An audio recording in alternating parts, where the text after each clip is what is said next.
നമസ്കാരം. ഇൻഫിനിറ്റ് സ്റ്റോറീസിന്റെ പുതിയൊരു അധ്യായത്തിലേക്ക് എല്ലാവർക്കും സ്വാഗതം.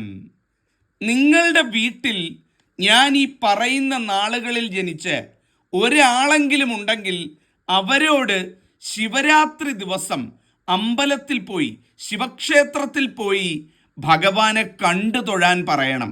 കാരണം മറ്റൊന്നുമല്ല, ഇവർ ഭഗവാനെ പോയി കണ്ട് പ്രാർത്ഥിച്ചാൽ ഇവരുടെ ജീവിതത്തിൽ വലിയ വഴിത്തിരിവുകൾ ഉണ്ടാകുന്ന ഒരു ശിവരാത്രിയാണ് ഈ വരുന്നത്. അതിൻ്റെ അർത്ഥം മറ്റു നാളുകാർ പോയാൽ ഫലമില്ല എന്നല്ല. ഈ നാളുകാർ നിർബന്ധമായിട്ടും ശിവക്ഷേത്രത്തിൽ പോയിരിക്കണം എന്നുള്ളതാണ്. ഈ സൗഭാഗ്യം വിട്ട് കളയല്ലേ. ഈ നാളുകാർ ജീവിതത്തിൽ ഒരുപാട് ദുഃഖ അവസ്ഥയിലൂടെയൊക്കെ കടന്നുപോയ നാളുകാരാണ്.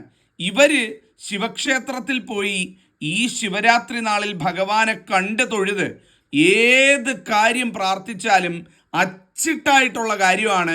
ഇവരുടെ ആ സങ്കടം മാറിക്കിട്ടും.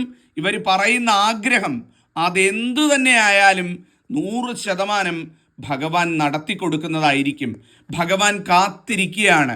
ഈ നാളുകാർ വീട്ടിലുണ്ടെങ്കിൽ ഉറപ്പായിട്ടും പോയി കണ്ട് തൊഴാൻ പറയണം. അപ്പം ഇന്നത്തെ അധ്യായത്തിലൂടെ മനസ്സിലാക്കാം ഏതൊക്കെയാണ് ആ നക്ഷത്രക്കാർ.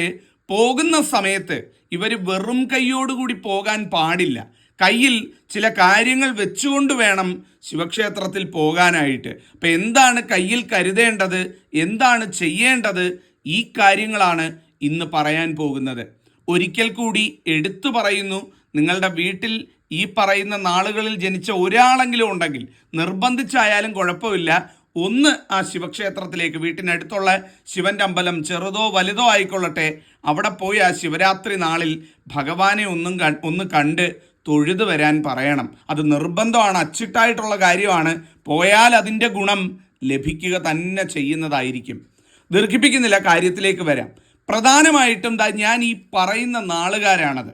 ഉത്രം, വിശാഖം, ആയില്യം, കാർത്തിക, ചതയം, തിരുവാതിര, ചോതി, തൃക്കേട്ട, പുണർദം, മകയിരം, പൂരം, പൂരാടം, അശ്വതി, ചിത്തിര, ഉത്രട്ടാതി, ഭരണി, പൂയം. ഈ നാളുകാരാണ്. ഈ നാളുകളിൽ തന്നെ ചിത്തിര, പൂരം, മകയിരം, ചോതി, തിരുവാതിര, ആയില്യം, ഉത്രം ഈ നാളുകാരൊക്കെ ഉണ്ടെങ്കിൽ മസ്റ്റാണ്. അതായത് യാതൊരു ദാക്ഷിണ്യവുമില്ല, നിർബന്ധമായിട്ടും പോയേ പറ്റുള്ളൂ എന്നുള്ളതാണ്. അപ്പം ഞാൻ ഈ പറഞ്ഞ ഏകദേശം ഒരു 10, 12, 15 നാളുകളുണ്ട്. ഈ നാളുകാർ നിർബന്ധമായിട്ടും പോയിരിക്കണം. ഞാൻ എടുത്തു പറഞ്ഞ 7 നാളുകാർ യാതൊരു ഉപേക്ഷയും വിചാരിക്കരുത്. ദോഷ സമയങ്ങളൊക്കെ മാറി നല്ല കാലം പിറക്കണമെങ്കിൽ നിർബന്ധമായിട്ടും പോയിരിക്കണം. അപ്പം ആ 7 നാളുകൾ ഒന്നുകൂടെ എടുത്തു പറയാം.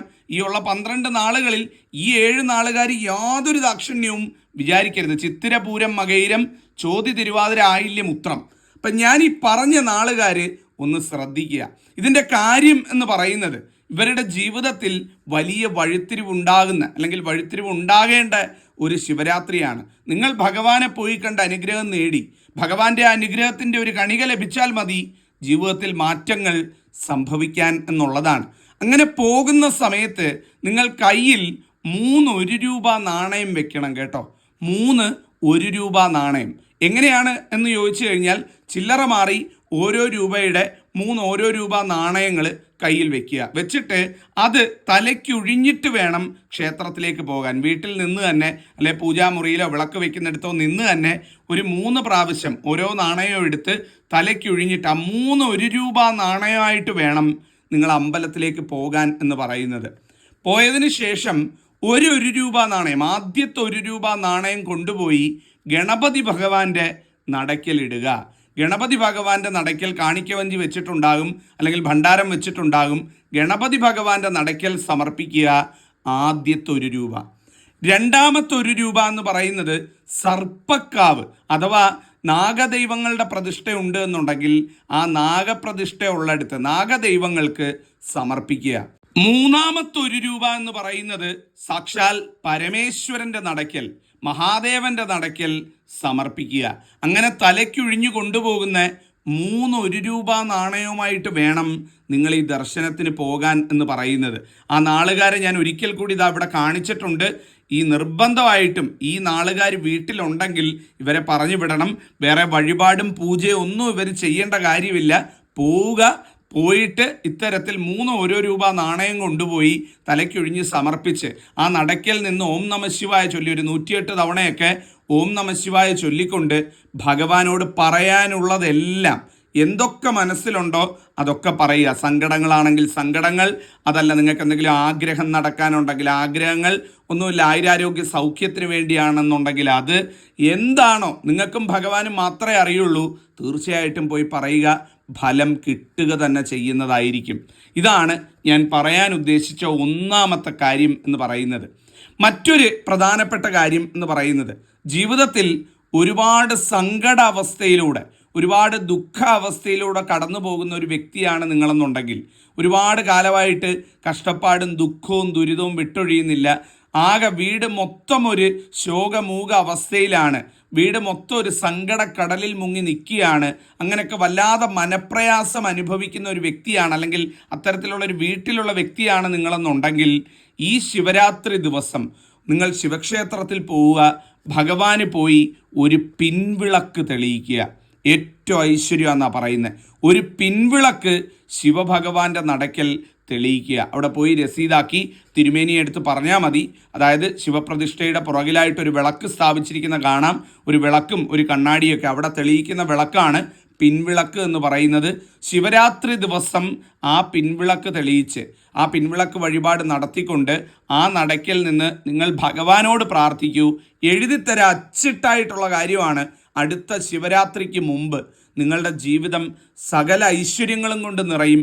നിങ്ങൾ എന്തൊക്കെ സങ്കടപ്പെട്ടിരുന്നോ, എന്തൊക്കെ സങ്കടങ്ങൾ നിങ്ങൾ ഭഗവാന്റെ അടുത്ത് പോയി പറഞ്ഞുവോ, അതൊക്കെ ഭഗവാൻ മാറ്റിത്തരുന്നതുമായിരിക്കും. ഏറ്റവും അച്ചിട്ടായിട്ടുള്ള കാര്യം, ഞങ്ങളൊക്കെ ഒരുപാട് പേര് ചെയ്യുകയും ചെയ്യിക്കുകയും ഒക്കെ ചെയ്യുന്ന കാര്യമാണ്. അതിൻ്റേതായ ഫലം കിട്ടിയിട്ടുള്ള കാര്യമാണ്. അനുഭവത്തിൻ്റെ പശ്ചാത്തലത്തിൽ കൂടിയാണ് പറയുന്നത്. ഈ ശിവരാത്രി നാളിൽ സങ്കടക്കടലിൽ നിൽക്കുന്നവർ എല്ലാവരും ചെയ്യണമെന്ന് ഞാൻ പറയുന്നില്ല. ഒരുപാട് മനോവിഷമം അനുഭവിച്ചുകൊണ്ടിരിക്കുന്ന കുടുംബത്തിലുള്ളവർ, നിങ്ങളുടെ പരിചയത്തിലൊക്കെ ഒരുപാട് പ്രയാസങ്ങളിലൂടെ കടന്നു പോകുന്ന സുഹൃത്തുക്കളോ ബന്ധുക്കളോ ഒക്കെ ഉണ്ടെങ്കിൽ അവർക്കും ഇതൊന്ന് പറഞ്ഞു കൊടുക്കുക, അവർക്ക് ഇത് അയച്ചു കൊടുക്കുക. തീർച്ചയായിട്ടും അവരും ഇത് കണ്ടിട്ട് ചെയ്യട്ടെ, ദുഃഖങ്ങൾ മാറട്ടെ, എല്ലാവരും നന്നായിരിക്കട്ടെ, മഹാദേവൻ അനുഗ്രഹിക്കട്ടെ എന്നുള്ളതാണ്. അതുപോലെ ശിവരാത്രി ദിവസം അമ്പലത്തിൽ തൊഴാൻ പോകുന്ന എല്ലാവരും ഞാൻ ഈ പറയുന്ന 3 മന്ത്രങ്ങൾ ആ നടക്കൽ നിന്ന് ചൊല്ലി പ്രാർത്ഥിക്കണേ. ഏറ്റവും നല്ലതാ. അതായത് ഒന്നാമത്തെ നിങ്ങൾക്ക് എല്ലാം അറിയാം, ഓം നമഃ ശിവായ പഞ്ചാക്ഷരി മന്ത്രം.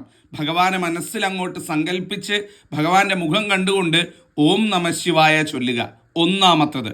രണ്ടാമത്തതെന്ന് പറയുന്നത് അമ്മ മഹാമായ ശ്രീപാർവതിയെയും സാക്ഷാൽ മഹാദേവനെയും സങ്കല്പിച്ചുകൊണ്ട് ശിവപാർവതിമാരെ മനസ്സിലിരുത്തിക്കൊണ്ട് ശക്തി പഞ്ചാക്ഷരി മന്ത്രം ഓം ഹ്രീം നമഃശിവായ ഈ രണ്ടാമത്തെ മന്ത്രവും ചൊല്ലി പ്രാർത്ഥിക്കുക. നിങ്ങൾക്ക് ഇഷ്ടമുള്ള അത്രയും തവണ ചൊല്ലി പ്രാർത്ഥിക്കുക.